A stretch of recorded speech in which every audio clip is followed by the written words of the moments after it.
Hello friends, today in this video I will show you how to fix Outlook not opening in your Windows 11. So firstly, click on Start, then Settings.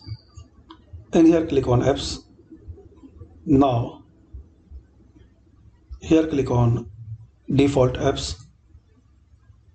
Now guys, find out Outlook. Then click on Install Apps. Here guys, you have to find out Outlook.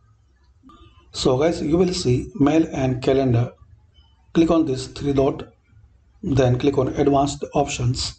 Now scroll down and here is the option Reset. If this app isn't working right, we can try to repair it.